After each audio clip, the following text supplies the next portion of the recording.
Our next speaker is Teresa Rommel with the San Francisco Metropolitan Transportation Commission. Her talk is on San Francisco Bay Area Green Initiatives. As a principal analyst for the Metropolitan Transportation Commission, Teresa oversees the agency's asset management programs, transportation revenue forecasting, and transit operating assistance programs. She joined MTC in 2001 as a pavement management program coordinator and later worked as a project manager for MTC's sister agency, the Bay Area Toll Authority. She has also prepared transportation financial forecasts, analyzed legislative impacts on Bay Area transportation, and serves as a liaison to the local Streets and Roads Committee, which advises MTC on regional policy. Teresa has a bachelor's degree in political science from UC Berkeley and a master's in business administration from Cal State East Bay. Please welcome Teresa Rommel. I guess I get to follow the brilliant chemist, so thank you. But this is going to be a little bit less academic, I guess, but it's definitely, hopefully, something that you guys can take away from this meeting with some ideas on ways to kind of encourage green initiatives in your areas. Just a little bit of background from where I'm from. Metropolitan Transportation Commission is the metropolitan planning organization for the San Francisco Bay Area. That includes about 9 counties and 100 cities. In our region, we have about 25 different transit agencies, about 42,000 lane miles of local roads.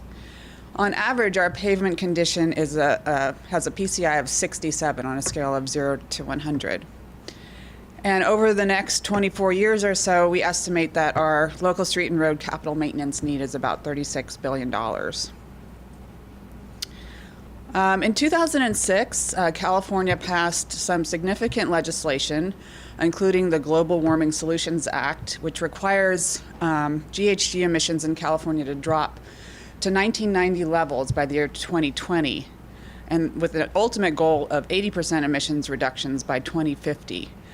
The other part of the legislation was the Sustainable Communities Strategy, which requires an integration of land use and transportation planning in order to reduce emissions, mostly from transportation. So today I'm going to talk a little bit about Bay Area green paving initiatives, because that's the area that I kind of oversee as asset management. And so our contribution to the climate initiative is really having to do with our green paving initiatives. And I'm going to talk a little bit about three different things that we've kind of worked on in this area. One being preventative maintenance performance measures. We've done a lot of work with rubberized asphalt performance and then cold-in-place recycling. So on the first initiative, preventative maintenance, we know that roadway repair is inevitable. Well, you have to do it. It's not a matter of if, but a matter of when and how much it's going to cost, really. So the best way we find to limit emissions from pavement maintenance is to keep roads in good condition with preventative maintenance. We actually did a little bit of a study on greenhouse gas emissions, and as a source for our data, we used actually a 2003 COLIS report that was presented again by Larry Galehouse at a presentation that I saw, and it kind of listed each of the different treatments types and what the GHG emissions from that technology was. So over the standard course of a pavement life cycle, about 20 years, you can see the line there as your pavement condition declining over time, and no treatment being applied until the very end when you do a reconstruction treatment. And that reconstruction treatment will cost about 212,100 pounds of CO2 emissions just from that treatment. Alternatively, if you were to perform, regular preventative maintenance treatments to that roadway over its useful life, the total emissions is only 30,100 pounds of CO2.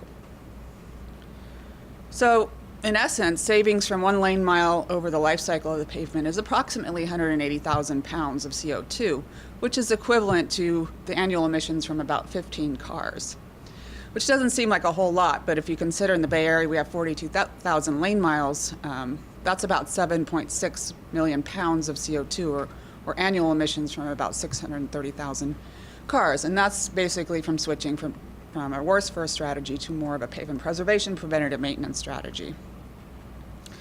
So what do we do with that information? Well, one of the things that we've done in the Bay Area is since we distribute a significant amount of funding for road maintenance through our federal resources, we developed an allocation formula which included as one of the 4 factors preventative maintenance performance.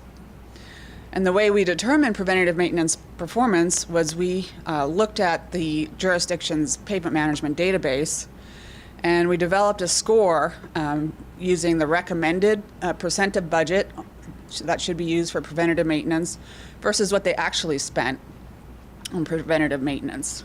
I'll go in just a little bit more detail. So we consider preventative maintenance treatments applied to pavements above a PCI of 65 to 70.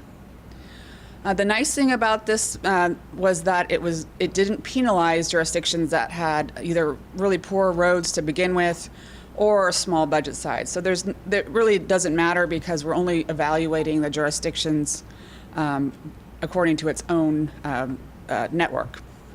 The score was then weighted by the jurisdiction's combined share of the other 3 factors: population, road mileage, and maintenance shortfall funding. And then the weighted performance ratio determined jurisdictions' share for 25% of the available funding. So it didn't affect the entire thing. But it did make a significant dent in how much money they would get based on their preventative maintenance score.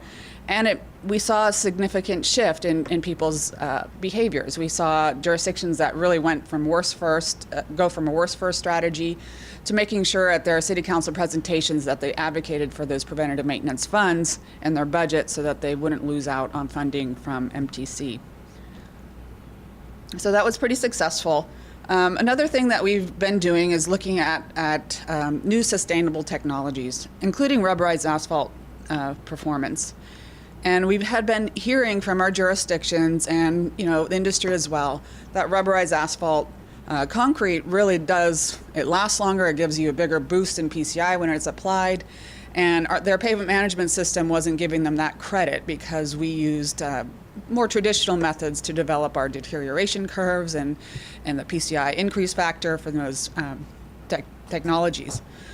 So we know that this is a good use of recycled waste tires, and we've heard that it can be used to reduce thicknesses and it lasts longer, up to 50% longer is what the claims had been, but there wasn't a performance model for this treatment. So we partnered with the California Pavement Preservation Center and Cal Recycle, which is a state agency, to quantify the benefits of using RAC and also to develop that performance model for our pavement management system. The fact that we had an abundance of data points in the Bay Area because all of our jurisdictions, all 109, have been using Street Saver for the last at least decade or so, and this treatment has been around for some time, so we had some historical data on the use of these rubberized asphalt treatments. So the fact that we had this database actually made this analysis possible. And this is just a screenshot of one of the performance curves of the analysis, and we used about 300 data points to develop this curve. And as you can see, the green line there is the RAC curve, and it does actually last a bit longer than traditional hot mix asphalt. So the analysis showed the superior performance over traditional hot mix asphalt. So what we're doing now is working to integrate an RAC overlay code in Street Saver, and following that, if other sustainable treatments show promise, we will definitely be studying them and trying to integrate them as well. Our third initiative is what we call the Cold in Place Recycling Project. In 2012, MTC created a climate initiatives program. It's funded at about $80 million for a 2-year cycle. And the goals of this program were to help meet the GHG emissions reduction requirements that were required by law. We wanted to test innovative transportation strategies and technologies and see if we could replicate successful projects throughout the the region. Now, a lot of people, when they were thinking of this climate initiatives program, were thinking of things like electrical vehicles charging stations, replacements of fleets with clean vehicles, bike share programs. But we thought, well, why not roads? Well, let's see if we can sneak a road project into this initiative program. And we actually were successful. The Sonoma County and the City of Napa joined together for a project. They received a $2 million grant, and with that, they paved 13 miles of roadway using cold-in-place recycling.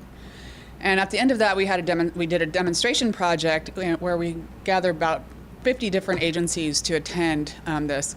And I don't think we have internet connectivity, but we actually have a pretty cool YouTube video about the demonstration project there.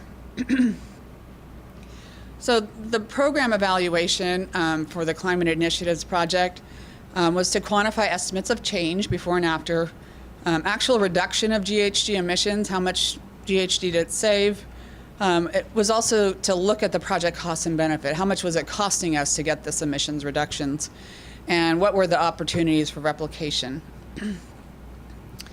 Again, using the 2003 COLAS report as the basis, we looked how many pounds of emissions was used for hot mix asphalt versus cold-in-place recycling, and how many tons of emissions were produced by one car each year.